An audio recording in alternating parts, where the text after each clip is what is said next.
चलें आज एवोल्यूशन को समझने की कोशिश करते हैं। एवोल्यूशन का मतलब इर्तिकाई अमल। हमने चार्ल्स डार्विन की थ्योरी ऑफ एवोल्यूशन पढ़ी थी। आज उसे समझने की कोशिश करेंगे। साइंसदानों का कहना है कि ज़मीन पर ज़िंदगी तकरीबन 400 अरब साल पहले शुरू हुई थी, लेकिन वो ज़िंदगी इस एडवांस फॉर्म में नहीं थी, बल्कि वो ज़िंदगी बहुत ही सिंपलेस्ट किस्म की फॉर्म में थी।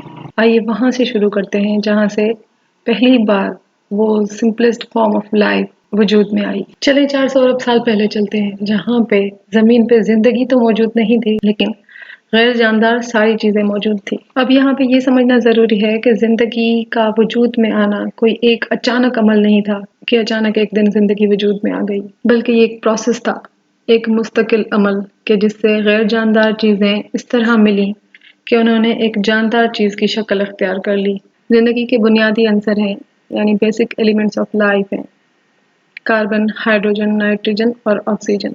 तो हम उन्हीं को बिल्कुल बेसिक जान के चलते हैं। तो समझिए कि उनके मिलने से कुछ ऐसा केमिकल रिएक्शन हुआ कि जिंदगी की बुनियाद पड़ गई।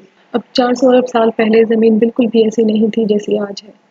जमीन की शुरुआत साइंसदानों के मुताबिक तकरीबन 450 अरब साल पहले हुई है, और पहला जिंदगी का आसार तकरीबन उसके 80 करोड़ साल बाद, यानी 3.7 बिलियन साल पहले पाया जाता है। उस वक्त जमीन काफी गर्म हुआ करती थी, हर जगह आतिशफशां फटते थे, और उसी सख्त गर्मी के अंदर पैदा होती है पहली जिंदगी।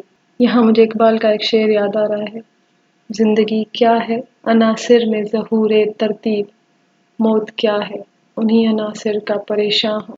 आपको पता है, जानदार और गैर जानदार चीज़ों में आज भी एक चीज़ मौजूद है जिसे हम ना जानदार कह सकते हैं ना गैर जानदार, और वो है वायरस। वायरस बढ़ते नहीं है, मतलब उसमें ग्रोथ का कोई अमल नहीं होता। जैसे इंसान का, जानवर का बच्चा छोटे से बड़ा हो जाता है, वायरस ग्रोथ नहीं करता। वो अपनी एनर्जी भी खुद से नहीं बना सकता, उसे एनर्जी किसी और से लेनी होती है। फिर क्या चीज़ है जो उसे जानदार और गैर जानदार चीज़ों के बीच में ला खड़ा करती है? वो है उसकी रेप्लिकेशन की ताकत। मतलब वो अपने जैसे और बना सकता है, लेकिन उसके लिए भी उसे किसी जिंदा जानदार की ज़रूरत होती है। ये अपने जैसे दूसरे जानदार बनाने की ताकत ही उसे गैर जानदार चीज़ों के खाने से बाहर निकाल लाती है। मैंने कहा था कि ज़िंदगी के बुनियादी अंसर हैं ऑक्सीजन, नाइट्रोजन, हाइड्रोजन और कार्बन, लेकिन ज़िंदगी की बुनियादी खुसूसियत है डीएनए।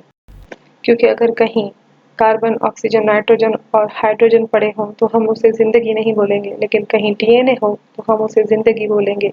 तो अब ये डीएनए इन्हीं बुनियादी अंसरों से मिलकर बना हुआ है। चले, वायरस तो ऐसे ही बीच में आ गया था।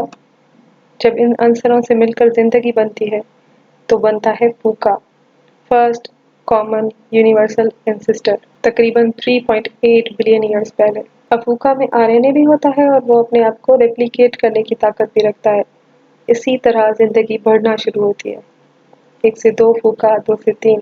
अब ये जिंदगी बढ़ती भी है और कंडीशंस के अकॉर्डिंग खुद को अडॉप्ट करते करते कॉम्प्लेक्स भी होती जाती है। एक यूनिसेल्युलर ऑर्गेनिज्म बन जाता है जिसे कहते हैं लूका, यानी लास्ट कॉमन यूनिवर्सल एंसेस्टर। वो सिंगल सेल्ड ऑर्गेनिज्म जिससे अब सारी दुनिया डेवलप होगी।